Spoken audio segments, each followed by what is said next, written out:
I'm iCaveDave, and there are no good reasons left to buy an Intel Mac. Here's why. I'm convinced we're going to see new M1 Macs next month in April. It started with some supply constraints on 21.5-inch iMacs a few weeks ago. Then we had Apple themselves come out to say that iMac Pro in its 27-inch 5K glory would be only available while stocks last. Then supplies ran out way faster than anyone expected, and hours later Apple formalised those supply shortages on the smaller 4K iMac models, reducing storage options way down to just a 256GB SSD and a 1TB Fusion drive, which should be bought by no one. Though that being said, any kind of Mac with an Intel inside probably shouldn't be bought by anyone at this point. I said it, and I know that some won't agree with me, but it's true, and I'm about to convince you of why, with numbers and maths and other things that I'll come up with as we go through the video. First up, all you need to do is take a very quick look at Geekbench's results to see how well the M1 compares to its Intel family. In single core, the M1 is faster than any Intel processor in a Mac ever. Is it close? Not really. Not even remotely close, actually. The M1 is faster than the closest Intel processor on single core by over 35%, and single core is what makes your operating system feel snappy. It's a real quality of life improvement. But when it comes to multi-core, for starters, if you need to be mobile, you want M1. There is no notebook that Apple has ever made that is as fast as the M1. That includes the top-of-the-line MacBook Pro 16-inch configurations from just last year. So there is no reason to buy an Intel notebook. Caveats apply, and we will come to those. Also, even when running through Rosetta 2, emulating x86 code for any apps that haven't been updated to Apple Silicon, the M1 is still faster in single core than any other Mac ever. So there's that. But of course, Apple Silicon native support is getting better every single day too. Now, unless you're wanting to spend an obscene amount of money on a Mac Pro to get a small gain on the M1 Mac Mini, that doesn't seem particularly practical for 99% of people either. The only people that might need that are the people that need very specific audio interface gear or high-end graphics for workstation-type applications. The base Mac Pro with an 8-core Xeon is about 7% faster than the Mac Mini on pure multi-core tests, but the Mac Mini still beats it in single core, and the Mac Mini is 1/10 of the Mac Pro's price. I know which way I'd go there. Similarly, to pick up an iMac that outperforms the $699 Mac Mini, you are starting at $2,300, and while of course that includes a very nice display and a keyboard and a mouse that nobody likes, it is easy enough to set yourself up with a serviceable setup for the M1 Mac Mini, all inclusive for around $1,000. And while the iMac's display panel is very high color quality with great color reproduction and 5K resolution, it also has inch-thick bezels all the way round, and from where you sit, it looks practically identical to the model from 2010. Performance isn't a reason that you should not get Apple Silicon.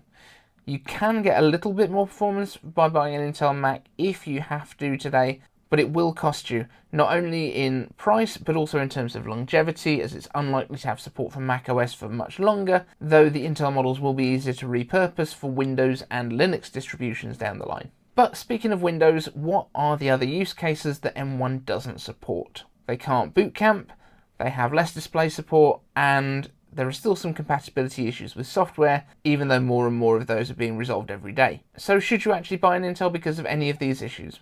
Let's take them one by one. If you desperately need to be able to run multiple operating systems, a few options exist. Crossover exists that will help you create individual app wrappers using Wine-based technology so that you can run many Windows apps without an actual instance of Windows on your Mac. It's imperfect, but for many applications it might just be enough to get the work done without needing a full operating system running on top of macOS. Parallels has a public beta for Apple Silicon Macs 2 which allows Windows on ARM to be virtualized, though it should be pointed out that right now that would be by using a Windows Insider build of Windows on ARM which isn't licensed for use on non-Microsoft hardware, at least last I checked, so it's not a licensed legitimate solution. However, what it has done is demonstrate a proof of concept, and in terms of performance, even on a virtual machine on Apple Silicon, it performs far better than native Microsoft Surface hardware, with almost double the performance on the M1.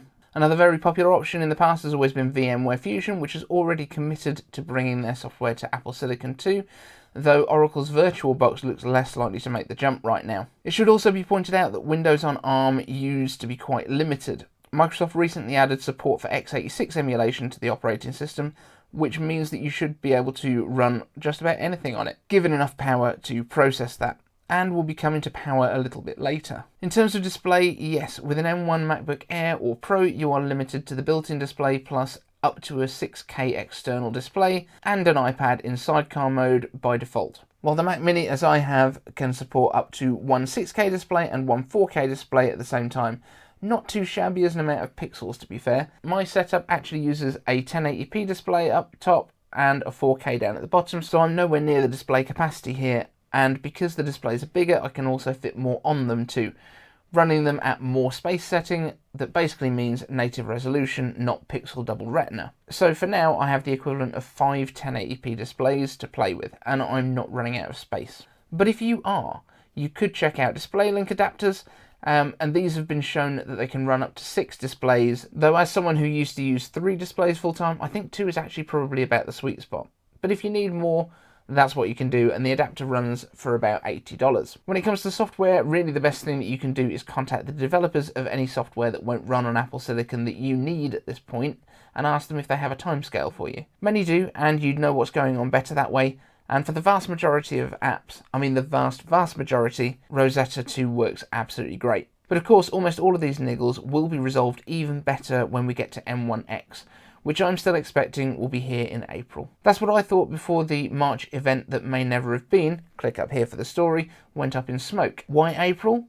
Well, the headliner that we'd expected for the March event was iPad Pro, and it now seems that those won't enter mass production until the end of April, which suggests a later release. We had leaks of a 16-inch MacBook Pro being in production before the November M1 event announcement took place at Quanta Computers, and that came through Mark Gurman at Bloomberg, who has one of the best track records for anyone leaking about Apple. And combined with the dwindling iMac range, I think that is why we're going to see the whole M1X range come together, just as we did with the M1 range. Now, I might actually be out here on my own from the Apple sphere on this, but I think it just makes sense. If the chips are ready, it shouldn't be that difficult for Apple to put them into different enclosures. That should be the easiest part of this, and also making sure that the software is ready to go into all of these different form factors, but very much the hardware is going to be very similar, so it's actually easier for Apple to write their software once they get rid of the Intel stuff. Now, last year, back in November, I actually predicted what I think the M1X is going to score in Geekbench, and for multi-core, I think that's going to be 14,193,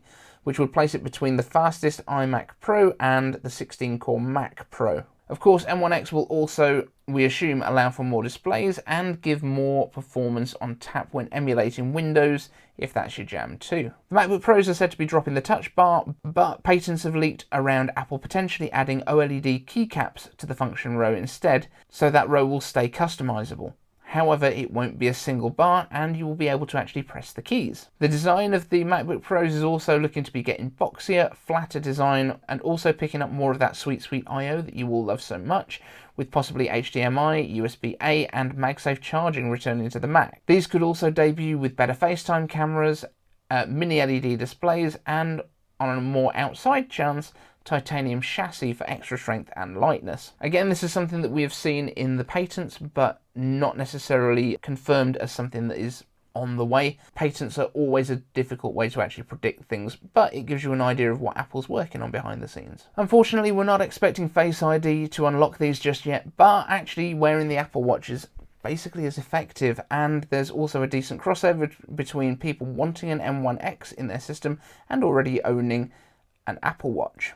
Then from the iMac side, it's bigger screens with smaller bezels, possibly up to 4K FaceTime cameras, mini LED displays, and my hope is that we see a new design that can fold down almost flat as a graphics tablet that works with the Apple Pencil. Though I think it's more likely to get a rotating display that can swing around to portrait mode, just like the Pro Display XDR does. And that would just leave our Mac Pro to be revealed, which I think will happen as a preview at WWDC, and then be released into the wild maybe in late 2021, maybe in December, as has happened with previous Mac Pro and iMac Pro releases. Now, I said from the day that Apple Silicon was released in November that I did not see Apple bringing another single Intel system or even a system refresh and now that seems to have been pretty accurate. Intel's response was to lash out when Apple Silicon arrived. They've put out very strange, very specific real-world tests, and in these tests they would switch out the chips and the Macs on the other side to give them the best possible performance delta. And then we got the I'm adjusting ads last week using our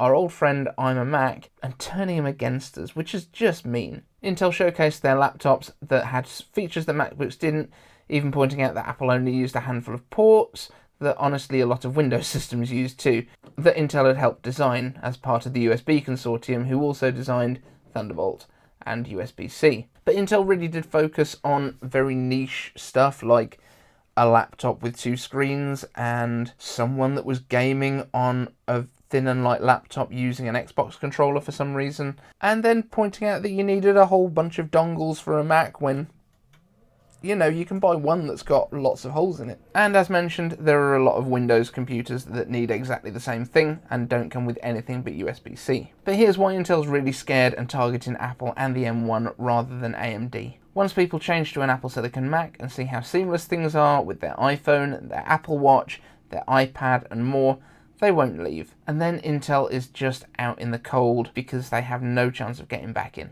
If you've enjoyed this format, please consider hitting the subscribe button. I'm really trying to build this channel into something real. I hope you've enjoyed it, and I know it's a little bit different from the normal format that we do for the news shows, but over the weekends there aren't normally very many news stories. All we had this weekend was the iMacs being deleted from the website, so I thought I would weave them into a little bit more of a tale for you.